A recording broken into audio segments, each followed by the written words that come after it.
All right, I'm on hole number 9 of the 2020 Summer Major. If you came from the first video where I shot the first 8 in a row, so I'm going to shoot an albie on this one. I was running out of time, so I had to start another video. So let's go look at hole number 9. Hole number 9 is Southern Pines, hole number 4. Southern Pines, hole number 4.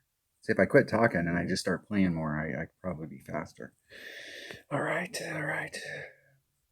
Taking the combo white-black line. I'm taking a big tapa. Taking a big tapa and a big dog. And if you're bringing out a big dog, you need to bring out a big ball. If you bring out a big dog on a hole and you go, man, I got to have a big dog for the second shot, and you don't bring out at least a Titan, you are not helping your clubs out. Those should be the only 2 things that I need. Open my pin chest, get that rolling. I think there's another one behind it. Some extra mile cards, a little laggy. I think that was a Desert Storm. Where is my Desert Storm? Let's go down here somewhere. First club maxed out. Look at that. First club on in this account that I've gotten maxed out. So from now on, I will be able to start to participate. Once I get this up to 300, I can start participating in the club card trading. So got my first club in the group. That's what I'm talking about. And I have a few other clubs that are really, really close. Machete's on its way to 2,000. That dart is almost to 2,000.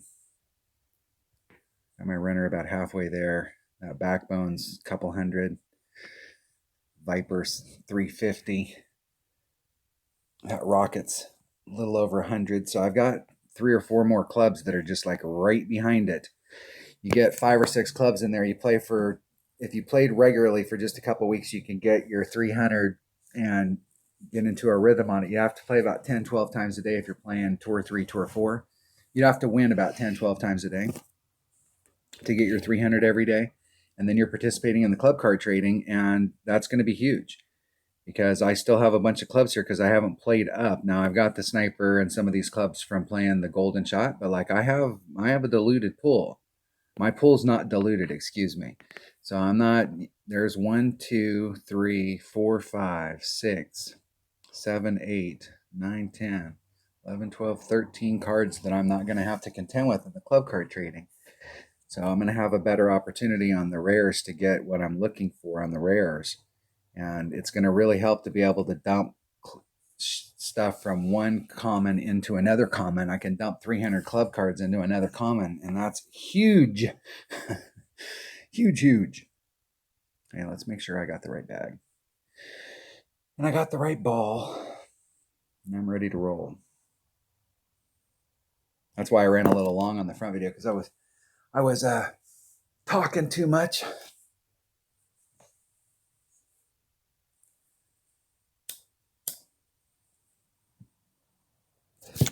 I'm not worried about, I am doing a plus 10% on the second shot, going to the cup.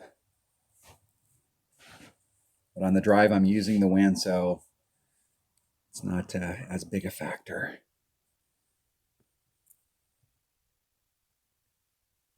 All of the topspin that I can get on there. I want to be at max at 3 rings.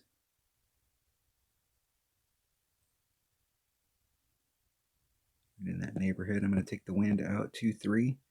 That's a ring. I'm going to put that forward power back in. I don't need max curl.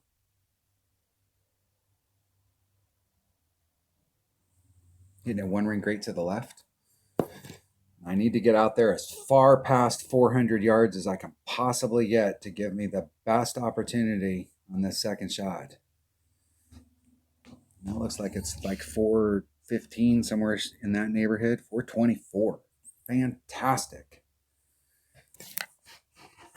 I'm going to do about 6 topspin on this big dog shot. I'm doing a rough bump. And if you do 5 or 6, somewhere in that neighborhood, 5 or 6 topspin, what happens is you put so much topspin on there that when your second bounce is in the rough, it flattens the ball guide out, and you start to get a tail that you can point.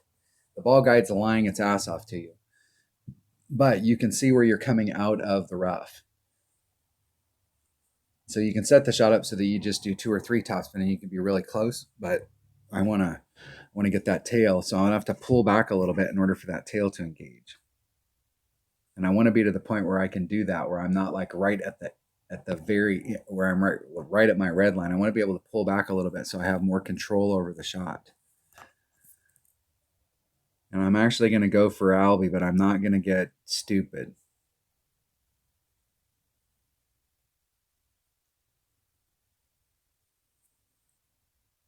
And I'm doing a 10% wind adjustment. And then I'm going to solve world peace. Right at my red line. 5 or 6. There's 5, 6. Not a little. And this one, it's low enough level, I'm not getting my tail. It's like right in that neighborhood. I'm going to do 4, 4. That's 4, 2. So it's just a little over 2 rings.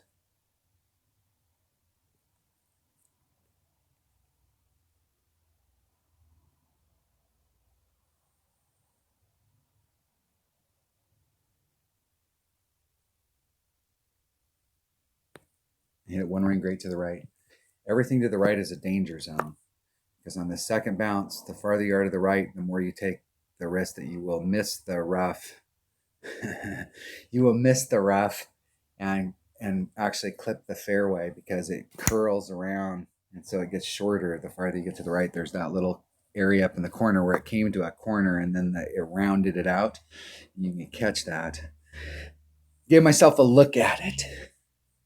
I think it still would have been a little short even if I'd hit it perfect, but that was my look.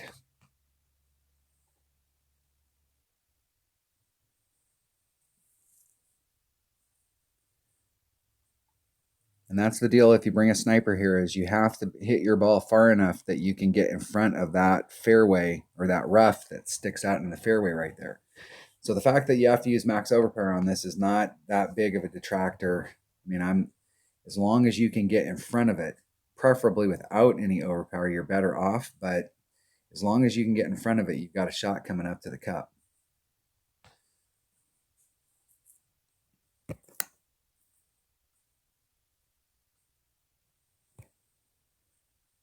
That was a pretty close shot for Albie on this hole.